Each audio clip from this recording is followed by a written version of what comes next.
नमस्कार।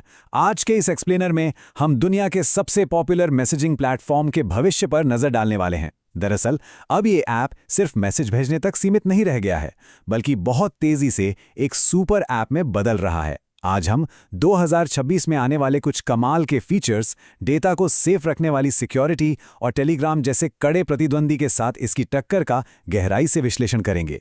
तो आज की चर्चा का एजेंडा बहुत ही क्लियर है। सबसे पहले हम 2026 के फ्यूचरिस्टिक अपडेट्स को देखेंगे।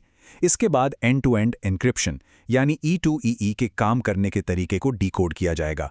फिर हम महिलाओं की सुरक्षा से जुड़े बेहद अहम टूल्स पर बात करेंगे और अंत में इसकी तुलना इसके सबसे बड़े राइवल टेलीग्राम से करेंगे। चलिए, बिना किसी देरी के सीधे पहले हिस्से से शुरू करते हैं, 2026 के अपडेट्स। अगर हम ध्यान दें तो 2026 तक डिजिटल अनुभव पूरी तरह बदलने वाला है। स्क्रीन कॉल्स के लिए नेटिव एप्पल कारप्ले सपोर्ट आ रहा है। मतलब ड्राइविंग करते हुए कार की स्क्रीन से ही कॉल्स मैनेज करना एकदम आसान। और तो और ऐप के अंदर से ही जियो, एयरटेल या वीआई का मोबाइल रिचार्ज भी किया जा सकेगा। एक और जबरदस्त फीचर है यूजर नेम का। जी हां, अब बिना फोन नंबर शेयर किए भी प्राइवेसी के साथ चैट की जा सकेगी। इसके अलावा वेब यूजर्स के लिए 49 नई चैट थीम्स आ रही हैं और बिजनेस चैट्स तो अपने आप सॉर्ट हो जाएंगी। सच में ये चीजों को बहुत आसान बनाने वाला है। अब एक बहुत ही दिलचस्प नंबर सामने आया है, 2.49 यूरोज प्रति माह। रिपोर्ट्स के मुताबिक एक व्हाट्सएप प्लस प्लान की टेस्टिंग चल रही है। खैर, घबराने की कोई बात नहीं है। बेसिक मैसेजिंग हमेशा की तरह बिल्कुल फ्री ही रहेगी। लेकिन इस संभावित कीमत पर एक्स्ट्रा चैट स्पिन करने, कस्टम आइकन्स और प्रीमियम स्टिकर्स जैसे खास कस्टमाइजेशन ऑप्शंस मिल सकते हैं। ये कमाई का एक बिल्कुल नया मॉडल है। कॉलिंग के मामले में भी बड़े बदलाव हो रहे हैं। Real time background noise cancellation आ रहा है, जिससे ट्रैफिक या हवा का शोर कॉल्स में कोई खलल नहीं डालेगा और आवाज़ एकदम साफ जाएगी। और हाँ, अगर बेहतरीन हाई डेफिनेशन यानी HD वीडियो कॉल का मजा लेना है तो बस सेटिंग्स में जाकर use less data for calls वाले विकल्प को बंद करना होगा। इतने सारे नए फीचर्स देखने के बाद प्राइवेसी का सवाल तो उठता ही है। इसलिए अब आते हैं हमारे दूसरे सेगमेंट पर, एंड टू एंड इंक्रिप्शन को समझना। ये एंड टू एंड इंक्रिप्शन शब्द सुनने में थोड़ा टेक्निकल जरूर लगता है, लेकिन इसका काम बहुत सीधा है। ये हर मैसेज को एक गुप्त कोड यानी साइफर टेक्स्ट में बदल देता है। इस डिजिटल ताले की चाबी सिर्फ मैसेज भेजने वाले और रिसीव करने वाले के डिवाइस में ही होती है।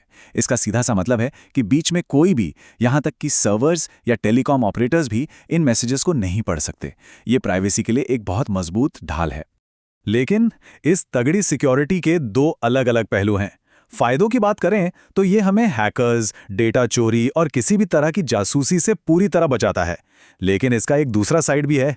क्योंकि मैसेजेस कोई पढ़ नहीं सकता, इसलिए गलत सूचनाओं और अफवाहों को मॉनिटर करना लगभग नामुमकिन हो जाता है। पुलिस या एजेंसियों के लिए भी संभावित गैरकानूनी गतिविधियों को ट्रैक करने में ये एक बड़ी रुकावट बन जाता है। प्राइवेसी की इस बात से ही जुड़ा है हमारा तीसरा और बहुत अहम हिस्सा, महिला सुरक्षा टूल्स। डिजिटल स्पेस में सुरक्षित रहना बहुत जरूरी है, खासकर अनचाहे कॉल्स और स्कैम्स से। इसके लिए साइलेंस अननोन कॉलर्स का टूल बहुत काम आता है। इसे एक्टिवेट करने के लिए बस सेटिंग्स खोलकर प्राइवेसी में जाकर इसे ऑन करना होता है। इसके बाद जो नंबर कॉन्टैक्ट लिस्ट में सेव नहीं है, उनसे आने वाली कॉल स्क्रीन पर बजेंगी ही नहीं। ये मानसिक शांति बनाए रखने का एक बहुत ही सॉलिड तरीका है।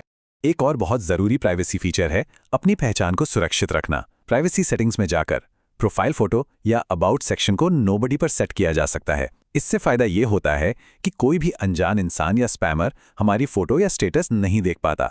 डिजिटल दुनिया में अपनी बाउंड्रीज तय करने का ये एकदम परफेक्ट तरीका है।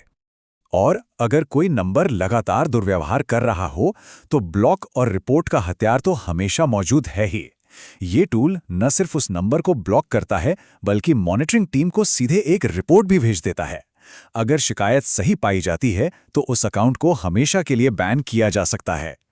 अब वक्त है हमारे आखिरी सेगमेंट का, व्हाट्सएप बनाम टेलीग्राम। आइए देखते हैं कि ये प्लेटफॉर्म अपने सबसे बड़े प्रतिद्वंदी के सामने कहां ठहरता है। जब हम इन दोनों को आमने सामने रखते हैं तो सबसे बड़ा तकनीकी फर्क फाइल शेयरिंग में दिखता है। जहां एक तरफ फाइल शेयर करने की लिमिट सिर्फ 100 MB तक है, वहीं टेलीग्राम सीधे 2 GB तक की भारी भरकम फाइलें भेजने की आज़ादी देता है। हाई क्वालिटी वीडियो या बड़े डॉक्यूमेंट्स भेजने वालों के लिए टेलीग्राम को यहां एक बहुत बड़ा एडवांटेज मिलता है। कम्युनिटी बनाने के पैमाने पर भी एक बहुत बड़ा अंतर है। एक तरफ हमारे पास ग्रुप्स की लिमिटेड सदस्य संख्या होती है और दूसरी तरफ टेलीग्राम में ऐसे विशाल ब्रॉडकास्ट चैनल्स हैं जहां 2 लाख तक मेंबर्स जुड़ सकते हैं। जरा सोचिए, एक छोटे शहर की पूरी आबादी एक ही चैनल में आ सकती है। खैर, दोनों के बीच सिर्फ फर्क ही नहीं बल्कि कई समानताएं भी हैं।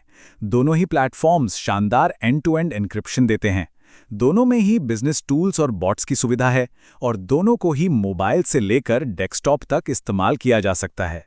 बस हाँ, यूजर इंटरफेस कस्टमाइजेशन के मामले में टेलीग्राम थोड़ा सा ज्यादा लचीलापन दे देता है। तो आज के इस पूरे विश्लेषण का सार यही निकलता है। टेक न्यूज़ का ये कोट बिल्कुल सटीक बैठता है कि ये प्लेटफॉर्म एक ऑल इन वन इकोसिस्टम में बदल रहा है। अब बात सिर्फ मैसेज भेजने की नहीं रह गई है।